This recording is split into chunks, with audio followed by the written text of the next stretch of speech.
Hi. Okay.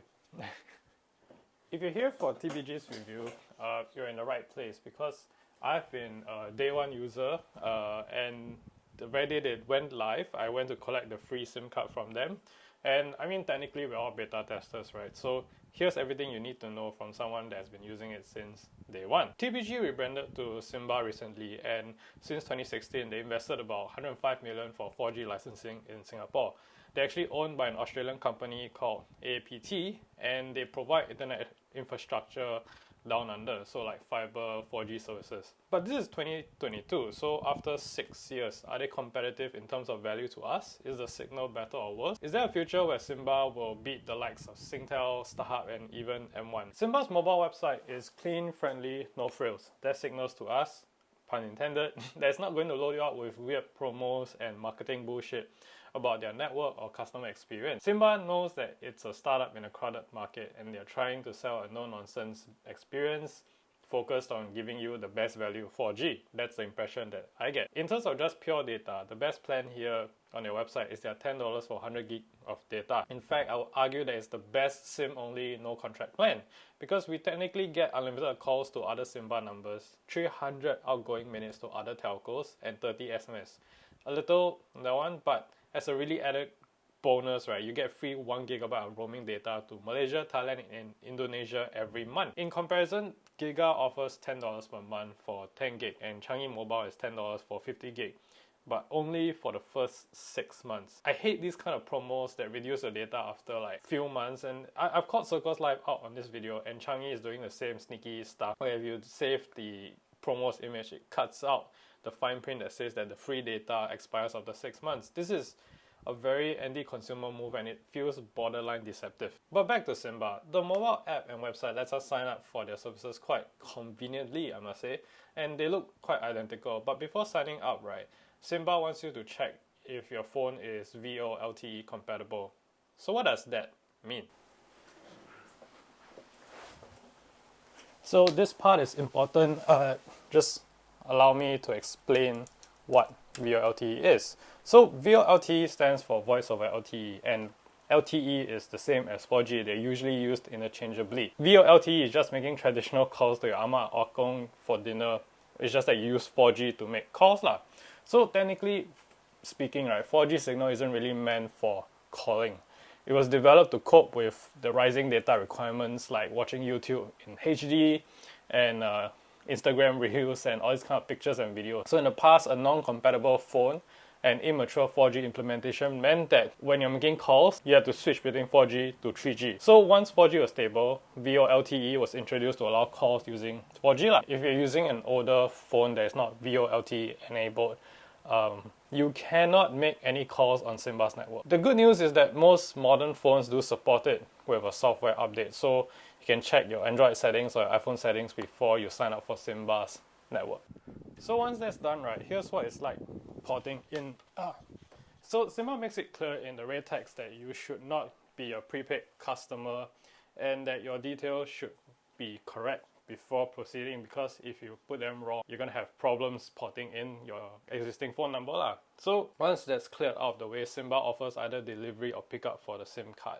You can either choose to have home delivery, which takes about 5 working days, but only if you register using SingPass. That's a little bit odd, because when you pick up the SIM card for yourself, there are actually shops located in Orchard, Paya Lebar, Hougang, Canberra, and Upper Changi Road as well. So it's kind of weird that they only allow you to pick up if you use it's delivery if you use SingPass.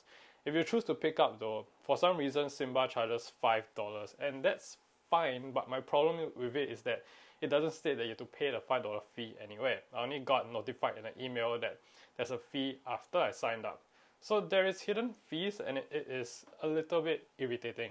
Please fix it. Just be upfront with us that we have to pay $5 for a collection fee.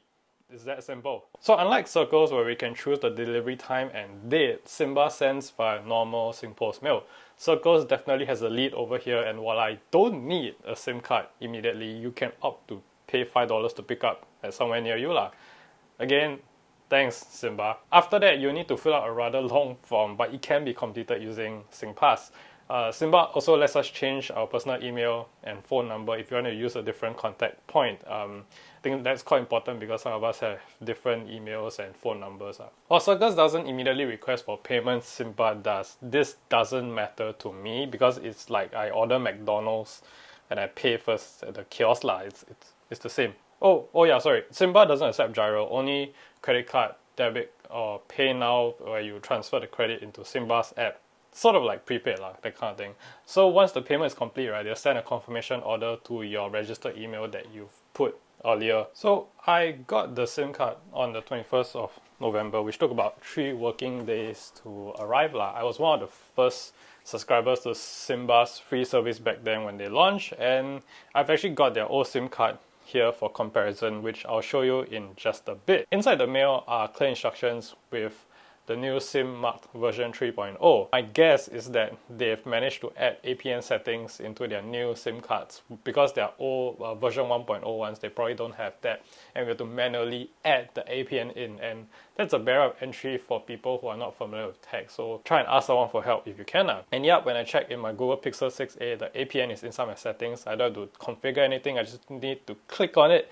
That's fantastic. Activating the SIM is as simple as scanning the QR code and following the instructions. And since I've signed up using SingPass, it prompted me to log in via SingPass again. This is really convenient, and I applaud them for making this step. Entering my details twice, not fun. However, there was this weird bug that I had, a mild panic anxiety attack, that I thought my registration failed, but it sort of rectified itself and my activation was complete. So that's out of the way. And as mentioned earlier, right, Simba doesn't have 3G signals, only 4G. They're operating using 2 different 4G bands, number 8 and 40. But what does that mean for you? Short version, you know how your Wi-Fi at home, there's 2.4 GHz and 5 GHz? Same thing here. Simba's 4G lets you connect to either band, they call it band 8 or band number 40. 10 MHz of band 8 and 20 MHz of band 40. Which means that they're in a pretty good place to create like a full nationwide coverage in Singapore with decent range and speeds. In 2021, IMDA did an audit of both outdoor and indoor coverage of signal in the whole of Singapore and found that Simba actually cleared the benchmark of 99% signal spread throughout the entire of Singapore. And based on my speed tests around places like Jewel, Raffles City, Jurong East, Orchard, Ang Mo Kio and Punggol, I would say that they're pretty on par with the competition. Maybe they can do better in the upload speeds because, for example, right, in Jewel I can reach download speeds of like over 100 Mbps, and that's pretty good. In other areas I'm getting like 30 to 50. Upload speeds, like I said, it's a little bit disappointing at 3 to 10 Mbps depending on where you are. And while that means you can watch HD videos easily on Netflix or YouTube, if you're making video calls, it's not as clear. So I think that ever since Simba and Circles Life entered and broke the 3 telcos oligopoly, we've been getting very good SIM-only deals and a huge variety of choices that I have to make comparisons on Excel sheets. And I think I can finally recommend to friends and family for Simba to be used as a daily SIM-only plan for value-conscious customers like you and I. Especially if you're a heavy data user and you travel to Malaysia a lot, this is not even a difficult thing to consider. It is easy, yes, and if you are considering it, go for Simba's SIM-only plan. And if this video has been helpful, can you like, share, and also there's something called Super Like. So if you want to donate to this channel and help support me as an individual creator, go below, hit that Super Like, and thank you so much for watching. I'll see you guys in the next video. Bye bye.